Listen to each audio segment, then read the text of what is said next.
प्रिय विद्यार्थियों, मैं डॉक्टर अम्बरीश त्रिपाठी, सहायक प्राध्यापक हिंदी। पिछले वीडियो में हमने बात किया था अनुवाद के अर्थ, उसकी परिभाषाओं पे, उसके स्वरूप पर। आज की वीडियो में हम लोग अनुवाद की प्रक्रिया और उसकी प्रविधि पर बात करेंगे। साथ ही हम अनुवाद की सीमाओं पर भी विचार करेंगे। हम अब तक जान चुके हैं कि अनुवाद एक भाषा से दूसरी भाषा में पाठ को सुरक्षित रखकर किए जाने वाला कार्य है। अर्थात किसी एक भाषा के पाठ को जब हम दूसरी भाषा में प्रस्तुत करते हैं, पहली तो उसे अनुवाद कहते हैं। पहली भाषा को स्रोत भाषा और दूसरी भाषा को लक्ष्य भाषा कहते हैं। यहाँ तक की चीज़ें हम जान चुके हैं, समझ चुके हैं। प्रक्रिया पर इसकी बात हुई कि आखिर एक अनुवादक अनुवाद करते समय किस तरीके से पाठ को, एक भाषा के पाठ को दूसरी भाषा में ले जाता है। उसके ले जाने की ये प्रक्रिया, प्रोसेस, ये क्या है, ये कैसे संभव होता है। हम सभी जानते हैं कि अनुवाद वही कर सकता है जो स्रोत भाषा के साथ ही लक्ष्य भाषा का भी जानकार हो। अर्थात उसे स्रोत भाषा पर भी उतनी ही पकड़ हो उसकी जितनी लक्ष्य भाषा पर हो। तभी वह सच्चे अर्थों में अधिकारी है अनुवाद करने का। अगर दोनों भाषाओं पर उसका अधिकार है तो वो विद्वानों में एक चर्चा रही, एक बात इस प्रक्रिया को लेकर एक पहेली की तरह यह प्रक्रिया उलझी रही। सबसे पहले असल में क्या होता है कि भाषा के दो पक्ष होते हैं, एक अर्थ और दूसरी संरचना। अर्थात भाषा में क्या कहा गया है और किस ढंग से कहा गया है, ये दोनों महत्वपूर्ण होते हैं। अनुवादक के सामने उस बात को कहने की चुनौती तो रहती ही है, उस ढंग को कहने की भी चुनौती होती है। यह निर्भर करता है कि अनुवाद किस प्रयोजन से किया जा रहा है, अनुवाद करने का उद्देश्य क्या है, उसकी जो इकाई है। अगर हम अनुवाद की इकाई की बात करें तो वह इकाई संदेश है, मैसेज, वह पाठ, उसे पाठ कहते हैं। और पाठ की जो संरचना है वो तीन रूपों में हमारे सामने अभिव्यक्त होती है। पहली पाठगत संरचना, दूसरी पाठ सहवर्ती संरचना और तीसरी अन्य पाठ परक संरचना। पाठगत संरचना मतलब भाषा का पक्ष और आंतरिक पक्ष, यानी क्या कहना चाहता है, सामान्य सी बात। पाठ सहवर्ती, एक पाठ के साथ क्या आता है, उस भाषा में उस भाषा के बोलने वाले लोगों की, कार्य व्यापार करने वाले लोगों की संस्कृति, उनका सामाजिक जीवन, वह भी उस भाषा के माध्यम से रूपायित होता है। तो ये पाठ सहवर्ती के अंतर्गत आते हैं। और अन्य पाठ परक में एक पाठ की दूसरे पाठ से समानता या जो भिन्न पाठ है उससे संबंधों की जो चर्चा होती है, वो बातें आती हैं। इसीलिए अनुवाद की प्रक्रिया, अनुवाद करना एक जटिल कर्म और एक कला की तरह माना गया। विज्ञान तो है ही, एक कला भी, कला के रूप में भी इसको स्वीकार किया गया। नाइडा ने अनुवाद की प्रक्रिया पर भी विचार किया। जिन्होंने अनुवाद की परिभाषा दी थी, उन्होंने अनुवाद, नाइडा के साथ न्यूमार्क, बाथगेट, इन लोगों ने भी विचार किया है। नोम चॉम्स्की का भी नाम आता है, उन्होंने अनुवाद की प्रक्रिया पर विचार किया था। तो नाइडा ने पर्याय को दो श्रेणियों में निर्धारित किया था। देखिए, अनुवाद करने में पहले जो अनुवादक होता है उसके सामने होता है मूल पाठ, अर्थात मूल पाठ को पढ़ना। तो पहले स्तर पे वह पढ़ता है, अर्थ ग्रहण करता है। एक सामान्य प्रक्रिया की मैं बात कर रहा हूँ। पहले वो पढ़ता है, अर्थ ग्रहण करता है यानी कुछ समझता है, फिर पाठांतर करता है मन में कि इसको हम कैसे लिख सकते हैं, और फिर उसकी अभिव्यक्ति करता है। तो प्रक्रिया के ये सीधे सीधे 4 चरण है सामान्य रूप में, कि पहले पढ़ना, फिर पाठ का अर्थ ग्रहण करना, फिर मन में उसके लिए पाठांतर, जैसे राम जाता है, राम जाता है पढ़ना, उसकी क्रिया को समझना, अर्थ ग्रहण हो गया। अब पाठांतर करता है कि राम का इंग्लिश में, अगर इंग्लिश में करना है, अंग्रेजी में करना है, तो राम का राम लिखेंगे, और जाता है, जाना का लिखेंगे गो, और प्रेजेंट मतलब भूत वर्तमान काल का ये टेंस है, तो इसको लिखेंगे इज, इज।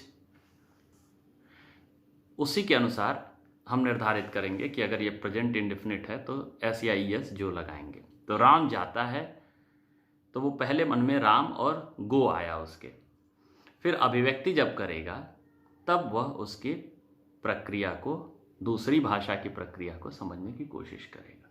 इसको और व्यापक तरीके से समझाने के लिए नायडा ने प्रत्येक भाषा की 2 संरचनाएं कहा है। मूल पाठ में 2 संरचनाएं होती हैं।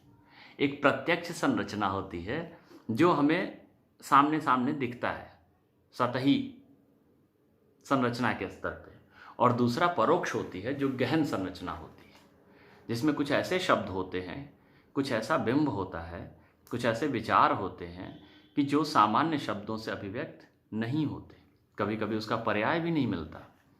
तो ये पर्याय ढूंढना, इसके कारण 2 स्तरों पे ये माना गया, सतही संरचना के स्तर पे प्रत्यक्ष और गहन संरचना के स्तर पे परोक्ष। तो अब नायडा कहते हैं कि 3 सोपानों में यह अनुवाद की प्रक्रिया चलती है, 3 चरणों में। कोई भी अनुवादक पहले मूल पाठ को, जिसको स्रोत भाषा कहते हैं, स्रोत भाषा के पाठ को यानी मूल पाठ, उसका विश्लेषण करता है पहले चरण में कि ये क्या है, कैसे होगा। दूसरे चरण में वह उसका अंतरण करता है, इसको संक्रमण भी कहा जाता है, कि इस शब्द का अंग्रेजी पर्याय, शब्दकोश की सहायता से वो ढूंढता है, देखता है इसका अंग्रेजी पर्याय क्या होगा। उदाहरण के तौर पे जैसे वाटर ऑफ गंगास, सामान्य एक शब्द है इंग्लिश में, वाटर ऑफ गंगास। अब या होली वाटर ऑफ गंगास, अब वो विश्लेषण करता है कि ये गंगा नदी, ये गंगा क्या है, पहले वो जानने की कोशिश करता है। पता चलता है कि कोई एक नदी है भारत की, कैसी नदी है, ये विश्लेषण है। तो फिर दूसरे चरण में वो अंतरण करता है या संक्रमण होता है दूसरी भाषा में। तो होली पवित्र, वाटर पानी, ऑफ का गंगा यानी गंगा नदी, इतना वो अंतरण कर लेता है। इसके बाद तीसरे चरण में वो जाता है जहां वो पुनर्गठन करता है। पुनर्गठन में वह अब देखता है असल में प्रत्येक भाषा की अपनी व्याकरणिक संरचना अलग अलग होती है। जैसे अंग्रेजी और हिंदी का अगर हम उदाहरण लें तो अंग्रेजी कर्मवाच्य में होती है, कर्म की प्रधानता, और हिंदी भाषा कर्तृवाच्य में लिखी जाती है, कर्ता से शुरू होता है वाक्य। तो वो ढूंढेगा अनुवादक कि स्रोत भाषा लक्ष्य भाषा हिंदी है, इसलिए हिंदी की संरचना में कर्ता कौन है। तो कर्ता आएगा गंगा नदी। तो वो बनाएगा वाक्य, गंगा नदी का, ऑफ का हो जाएगा, गंगा नदी का हिंदी व्याकरणिक संरचना के अनुसार जमाएगा, गंगा नदी का होली पवित्र पानी। अब यहां तक तो नायडा के अनुसार उसने अनुवाद कर लिया। एक और उदाहरण के माध्यम से हम समझें कि एक जगह, ये सच्ची घटना भी है, एक जगह आँख जांच का निशुल्क कैंप लगना था, शिविर लगा हुआ था, और डॉक्टर शहर से गांव गए थे तो उन्होंने लिखवाया था फ्री आई चेकअप कैंप। अब क्या हुआ कि उनको बाद में ध्यान आया कि यार ये तो ग्रामीण इलाका है और यहाँ पता नहीं अंग्रेजी लोग समझ पाएँ कि नहीं समझ पाएँ, तो इसका हिंदी अनुवाद लगा देते हैं एक पोस्टर। तो उन्होंने लगाया फ्री आई चेकअप कैंप, तो उसका अनुवाद सीधा सीधा कर दिया मुफ्त आँखों का इलाज। अब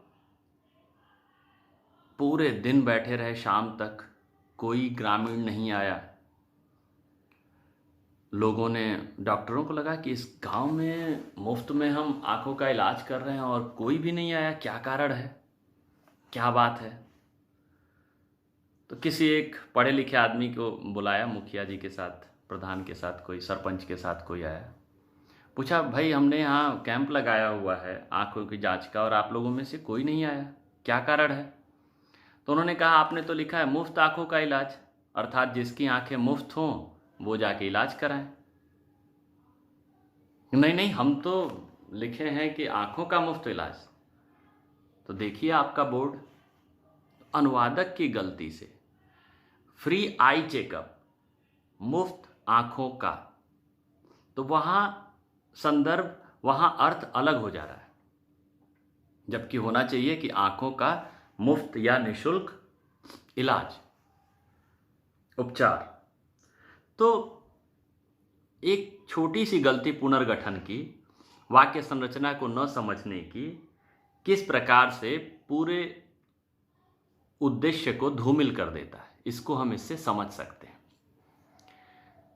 तो ये पुनर्गठन इसलिए महत्वपूर्ण होता है। जब हम न्यूमार्क का चिंतन देखते हैं नायडा के बाद, क्योंकि नायडा में पुनर्गठन तो था लेकिन अभी भी कुछ कमी रह जाती है। जैसे कि मैंने आपको बताया कि गंगा का पवित्र पानी, अब इसमें कुछ खटक रहा है, कोई चीज़ है जो पूरी नहीं हो पा रही है। क्यों नहीं हो पा रही है? क्योंकि नायडा जो हैं वो बाइबल के मूलतः अनुवादक रहे हैं, प्राचीन साहित्य का ही उन्होंने अनुवाद किया है। इसलिए उनकी जो समस्याएं हैं, उनकी दृष्टि है, वो प्राचीन समस्याओं से, अनुवाद कार्य, पाठों के अनुवाद कार्य से ज़्यादा बंधी थी। न्यूमार्क नायडा की ही चीज़ों को लेते हैं और उसमें संशोधन करके आगे बढ़ाते हैं। उनके प्रक्रियाओं में अंतरक्रमिक अनुवाद, बोधन अर्थात व्याख्या, उसके बाद अभिव्यक्ति, और वह अभिव्यक्ति लक्ष्य पाठ में प्रस्तुत होती है। वो आधुनिक समय की विज्ञान विधि, न्यूमार्क अपनी प्रक्रिया को बताते हुए कहते हैं कि पहले मूल भाषा पाठ है, उसके बाद अंतरक्रमिक अनुवाद, उसके बाद तृतीय चरण में अभिव्यक्ति, बोधन, उसका बोध होगा, ज्ञान होगा कि क्या है मूल पाठ, फिर उसका अभिव्यक्तिकरण, और चौथे अंतिम चरण में पाठ निर्माण की प्रक्रिया होगी। इसको समझने के लिए हम एक उदाहरण देखते हैं। नो स्मोकिंग, जगह जगह लिखा रहता है आजकल। नो स्मोकिंग का अंतरक्रमिक अनुवाद, सीधा सीधा अनुवाद क्या हुआ कि नहीं धुआं करना या धूम्रपान नहीं। अब बोध क्या हुआ, इस वाक्य से ज्ञात क्या हुआ कि smoking is not allowed here. अभिव्यक्तिकरण क्या होगा दूसरी भाषा में कि बीड़ी सिगरेट यहाँ पर पीना मना है या पीने की अनुमति नहीं है। अब हम देखेंगे, न्यूमार्क कहते हैं अगली समस्या कि हमें उतने ही कम शब्दों में कोशिश मूल पाठ के जैसे ही कम शब्दों में और अधिक संप्रेषण क्षमता, जैसे नो स्मोकिंग एक कम शब्द में और अधिक से अधिक संप्रेषण क्षमता पैदा कर रहा है और आकर्षक भी लग रहा है, लिखने में भी कम है, तो वैसे ही हमें लक्ष्य पाठ के भी कम से कम शब्दों का प्रयोग करते हुए इस भाव को व्यक्त करने वाला कोई शब्द चाहिए। तो इसके लिए फिर पाठ निर्माण होता है कि धूम्रपान निषेध। तो नो स्मोकिंग का इस तरह से न्यूमार्क के चरणों में मूल भाषा, अंतरक्रमिक अनुवाद, बोधन में उस व्याख्या होती है, उसके बाद अभिव्यक्ति के बाद पाठ निर्माण और पाठ निर्माण के बाद लक्ष्य भाषा तैयार होता है। इसके बाद बाथगेट इस पे विचार करते हैं। बाथगेट को लगता है कि अभी इसमें कहीं कुछ कमी है, इस प्रक्रिया को पूरी तरीके से नहीं व्यक्त किया जा रहा है, इसीलिए वो बहुत व्यापक रूप में अनुवाद के प्रक्रिया के 7 सोपानों की चर्चा करते हैं। ये इसके 7 चरण होते हैं। मूल भाषा पाठ रहता है। पहले चरण में जो अनुवादक होता है वो समन्वयन करता है। पहले चरण में समन्वयन, दूसरे चरण में विश्लेषण, नायडा ने जैसा किया था। तीसरे चरण में बोधन, जैसा न्यूमार्क में आया था। न्यूमार्क नायडा से चीज़ों को लेके उसको आगे बढ़ाने का काम बाथगेट करते हैं। चौथा सोपान में वो एक नया शब्द देते हैं, पारिभाषिक अभिव्यक्तिकरण। 5वें सोपान में पुनर्गठन की बात करते हैं और 6ठे सोपान में पुनरीक्षण नामक एक नया शब्द जोड़ते हैं। और 7वां और अंतिम चरण कहते हैं कि पर्यायलोचन का चरण होता है, पर्यायलोचन करते हैं। अब इसको हम समझते हैं। जैसे समन्वयन से तात्पर्य उनका ये है कि अनुवादक पहले मूल लेखक के भावभूमि पर जाता है, उस पाठ के माध्यम से, स्रोत भाषा के पाठ के माध्यम से वह अपने दिमाग को उनके स्तर पर ले जाता है, उस पाठ का समन्वयन करता है, तालमेल बिठाता है। ये पहला चरण, ये एक मानसिक अवस्था है अनुवादक की, जिसका अनुवाद करना है उसके मानसिक स्तर पे जाता है। दूसरे में नायडा और न्यूमार्क के समान ही वो विश्लेषण की बात करता है कि प्रत्यक्ष और परोक्ष रूप में उसका विश्लेषण करता है पाठ का, अर्थ के स्तर पे और संरचना के स्तर पे। तीसरा बोधन, उसका अर्थ ग्रहण करता है, उसके अर्थ को पूरी तरह से आत्मसात करता है। चौथे में पारिभाषिक अभिव्यक्तिकरण करता है। ये एक नया शब्द देते हैं बाथगेट, जिसमें वो कहते हैं कि विशेष महत्व के शब्दों को विभिन्न संदर्भों में समझने की कोशिश करता है कि ये इसका क्या अर्थ है। कोई एक शब्द विशिष्ट रूप में होता है, उस शब्द को जानने की कोशिश करता है, उसका विश्लेषण करता है, उसको शब्दकोश से उसके लिए नए शब्द, उसके लिए उपयुक्त शब्द, उचित शब्द ढूंढता है। और 5वें चरण में वह पुनर्गठन करता है, अर्थात लक्ष्य भाषा के अनुसार स्रोत भाषा के पाठ को, व्याकरणिक संरचना को अरेंज करता है, व्यवस्थित करता है। उसके बाद वो 6ठे चरण में आता है, जिसको उसने नाम दिया है पुनरीक्षण। पुनरीक्षण के लिए विद्वान कहते हैं कि एक मूल अनुवादक से अलग एक कोई व्यक्ति रहे तो ज़्यादा बेहतर, निर्मम तरीके से, निरपेक्ष तरीके से वो ये विचार कर सकता है कि मूल पाठ की चीज़ लक्ष्य पाठ में पूरी तरह से आने में सफल हो पाई है या नहीं। इसकी जांच पुनरीक्षण, पुनः निरीक्षण, दोबारा उसको देखता है, पाठ की जांच करता है कि कहीं टंकण की अशुद्धि है, कहीं व्याकरण की अशुद्धि है, कहीं स्पष्टता तो नहीं है, स्वाभाविकता आई है कि नहीं है। अनुवाद की एक अच्छी विशेषता होती है प्रवाह।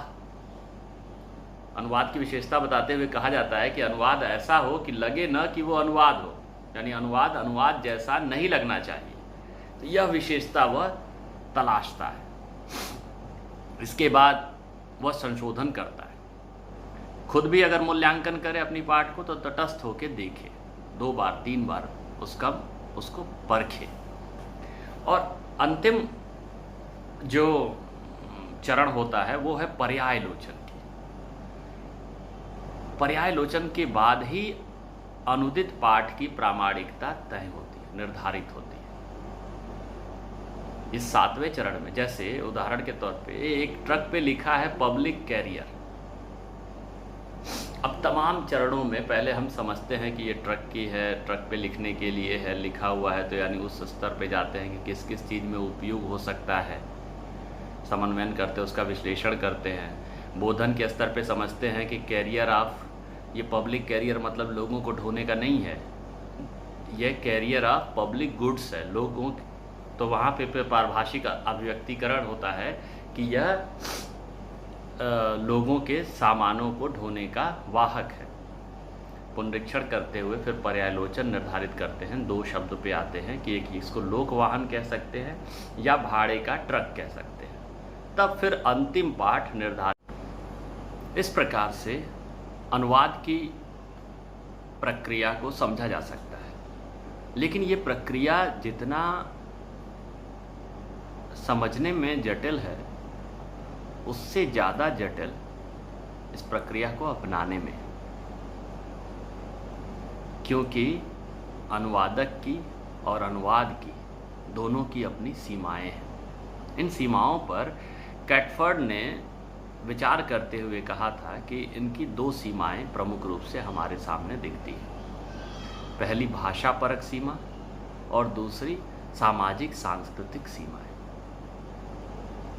भाषा परक अर्थात हर भाषा अपने क्षेत्र, अपने स्थान, अपने लोक के हिसाब से आकार ग्रहण करती है, वहीं से निर्मित होती है, इसलिए उसकी अपनी विशिष्टता होती है। वह विशिष्टता किसी दूर दराज के भाषा रहने वाले, बोलने वाले, अलग तरीके की जीवन शैली जीने वाले, अलग तरह की लोगों की जो समूह से निर्मित भाषा है, उसमें उस भाषा की सुगंध को ले आ पाना एक बड़ी चुनौती के रूप में अनुवादक के सामने रहता है। सामाजिक सांस्कृतिक सीमाएं इसी से निर्मित होती हैं। व्याकरणिक सीमाएं भी बहुत बाधक होती हैं भाषा परक के अंतर्गत। और सामाजिक सांस्कृतिक में हम सभी जानते हैं, जैसे गाय का जो मतलब हिंदी भाषी क्षेत्र में है, वह गाय चीन में या जापान में या इंग्लिश बोलने वाले समुदाय में वह महत्व नहीं है। होरी के लिए जो गाय का मतलब है, वो एक किसान और ग्रामीण परिवेश में रहने वाला व्यक्ति ही समझ सकता है उस महत्व को। वह व्यक्ति नहीं समझ सकता जो महानगरीय जीवन में और औद्योगिक घरानों के बीच में रहा हो, जिसके घर कभी गाय न रही, वह उस समस्या को, उस भाव को नहीं समझ सकता। तो ये जो भावनाएं हैं, ये जो सांस्कृतिक पहचान है, सिंदूर, अंग्रेज़ों के लिए, विदेशियों के लिए सिंदूर का अर्थ समझा पाना, आशय स्पष्ट कर पाना, ये एक कठिन काम है। सिंदूर केवल एक लाल रंग का टीका नहीं है। इस बात को बता पाना कितना कठिन काम है, एक अनुवादक के सामने ये चुनौती आती है। पापोविच ने इस पे बाद में विचार करते हुए बताया कि सामाजिक सांस्कृतिक समस्या ही अनुवादक के सामने सबसे जटिल समस्या होती है। और ये दोनों समस्याओं को आपस में गुथा हुआ बताया, दोनों अलग नहीं है। भाषा परक और सामाजिक सांस्कृतिक एक दूसरे से जुड़े हुए हैं। इसलिए जब भी अनुवाद करें, इन दोनों समस्याओं को ध्यान में रखकर करना चाहिए। इस समस्याओं से, चुनौतियों से निपटने के लिए अनुवादक को दोनों भाषाओं पर ही अधिकार नहीं होना चाहिए। केवल दोनों भाषाओं पर ही नहीं, बल्कि दोनों भाषाओं के परिवेश को भी, उसकी संस्कृति को भी, अगर 2 अलग विधाएं हैं तो उन अलग विधाओं को भी, विज्ञान का अगर अनुवाद कर रहा है तो विज्ञान की चीज़ों का भी, उस पर गहरी उसकी पकड़ होनी चाहिए, उसकी एक समझ होनी चाहिए, तभी वह पूरे परिप्रेक्ष्य में उस बात को कह पाएगा, वरना अर्थ का अनर्थ होना निश्चित है। तो ये रही अनुवाद की प्रक्रिया और उनसे जुड़ी हुई सीमाएं। इनका ध्यान रख करके एक अनुवादक बेहतर अनुवाद कर सकता है। इस वीडियो में कुछ हमने आरेख भी दिखाने की कोशिश किया है, जो आरेख इंटरनेट से हमने scottbuzz.org ब्लॉग से प्राप्त किया है। उसके लिए बहुत बहुत आभार, धन्यवाद।